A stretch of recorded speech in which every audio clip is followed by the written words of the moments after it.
Assalamualaikum warahmatullahi wabarakatuh. Perkenalkan, nama saya Laila Khairani Nasution dengan NIM 0306221037. Saya dari Prodi PGMI 2 semester 6. Baiklah, di sini saya akan membuat video pembelajaran untuk memenuhi tugas ujian akhir semester mata kuliah Administrasi Pendidikan dengan dosen pengampu Umi Dr. Erna Suryani MPD. Nah, di sini saya akan membahas tentang administrasi keuangan, sarana dan prasarana. Jadi yang pertama ada pengertian administrasi keuangan. Sejatinya setiap organisasi memiliki pendekatan khusus untuk mengelola kegiatan keuangan dan gaya yang khusus. Teknik dan sistem yang digunakan bergantung besarnya atas 4 faktor utama, yaitu yang pertama ada struktur organisasi dan informasi keuangan yang diperlukan dalam organisasi. Kemudian yang kedua ada kegiatan pengelolaan dan proses di dalamnya. Kemudian yang ketiga ada budaya organisasi. Dan yang terakhir ada lingkungan eksternal organisasi yang harus bekerja dan kebijakan serta tren yang menjadi pengaruh lingkungan. Pada dasarnya, adanya administrasi keuangan yang baik maka akan menciptakan suasana kerja yang baik, nyaman, dan produktif. Karena begitu pentingnya administrasi keuangan ini, maka perlu dipahami secara masif apa sebenarnya yang dimaksud dengan administrasi keuangan tersebut.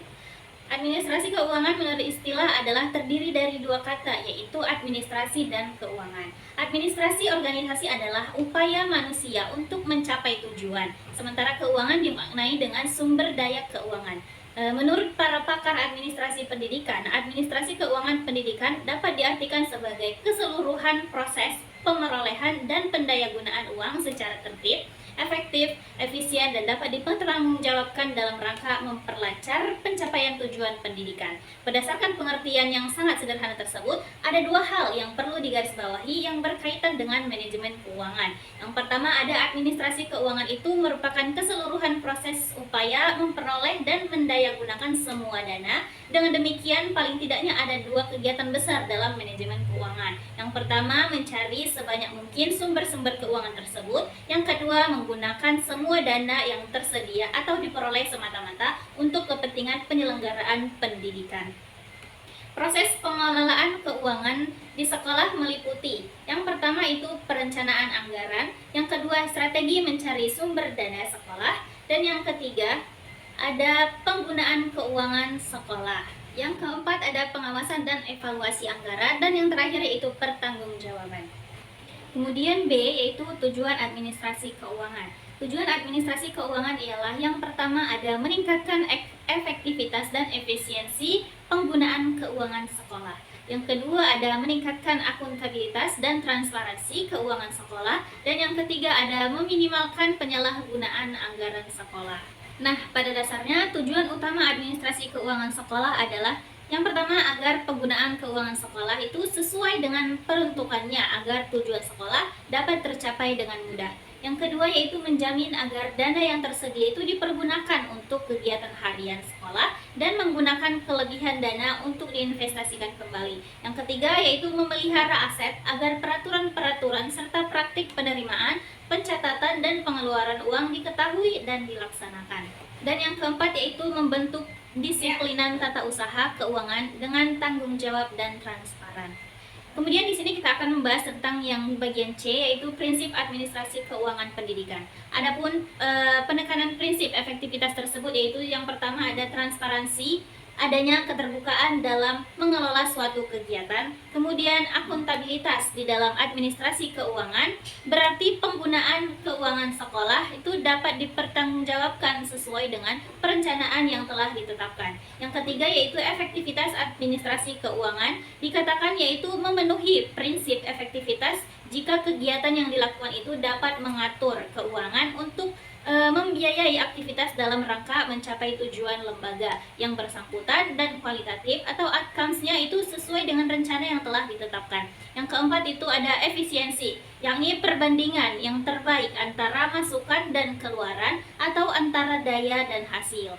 Kemudian di sini kita akan membahas tentang D yaitu sumber dan manfaat keuangan di sekolah. Yang pertama itu sebagai dia sumbernya dari dana pemerintah, kemudian dananya dari orang tua siswa, kemudian dana dari masyarakat, dana dari alumni, dana dari peserta kegiatan, dan dana dari kegiatan kegiatan wirausaha sekolah. Ada E, strategi penyusunan REPS atau rencana anggaran pendapatan belanja sekolah. Jadi konsep strategi REPS ini sangat dipengaruhi oleh misi faktor lingkungan pendidikan sekolah, yaitu lingkungan pendidikan itu dapat digolongkan menjadi lingkungan internal dan lingkungan eksternal. Lingkungan internal sekolah itu mencakup tenaga kependidikan, sarana prasarana, kelengkapan fasilitas, dan biaya yang tersedia di setiap sekolah. Sedangkan lingkungan eksternal sekolah itu mencakup kondisi sosial, ekonomi, dan aspirasi masyarakat, yaitu keadaan sosial ekonomi orang tua, globalisasi informasi dan teknologi, dan industri yang berkembang sangat cepat sehingga sangat berpengaruh terhadap pendidikan. Dan yang terakhir ada F, yaitu administrasi sarana dan prasarana. Yang pertama ada pengertian sarana prasarana pendidikan. Sarana dan prasarana pendidikan yaitu segala bentuk alat media yang berkaitan dengan penunjang kesuksesan kegiatan proses mengajar belajar dan tercapainya tujuan akhir dari sebuah pembelajaran. Jadi administrasi sarana prasarana perlengkapan sekolah itu merupakan suatu proses pendayagunaan yang sasarannya adalah perlengkapan pendidikan seperti perlengkapan kantor, perlengkapan perpustakaan, media pengajaran, dan perlengkapan lainnya. Kemudian yang kedua ada jenis-jenis sarana dan prasarana. Jenis-jenis sarana dan prasarana sekolah, yaitu ada ruang kelas, kemudian ruang perpustakaan, laboratorium IPA, ruang pimpinan, ruang guru, tempat beribadah, ruang UKS, jamban, gudang, ruang sirkulasi, dan juga tempat bermain atau olahraga. Dan yang ketiga ada proses administrasi sarana dan prasarana. Dalam proses administrasi sarana dan prasarana ini ada 3 hal yang harus diperhatikan, yaitu ketepatan barang yang disampaikan, itu baik jumlahnya, baik jumlah maupun jenisnya. Kemudian ketepatan sasaran penyimpanannya, dan ketepatan kondisi barang yang disalurkan. Dalam rangkaian itu, paling tidak ada 3 langkah yang sebaiknya ditempuh oleh bagian penanggung jawab penyimpanan atau penyaluran, yaitu yang pertama ada penyusunan alokasi.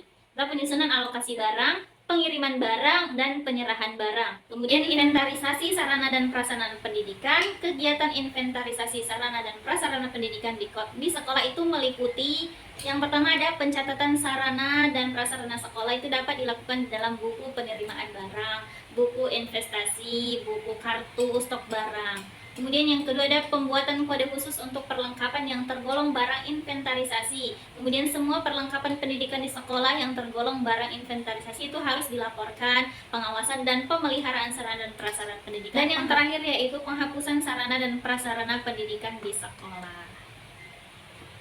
Baik, mungkin itu saja yang dapat saya sampaikan. Kurang dan lebihnya saya mohon maaf. Wabillahi taufiq wal hidayah. Wassalamualaikum warahmatullahi wabarakatuh.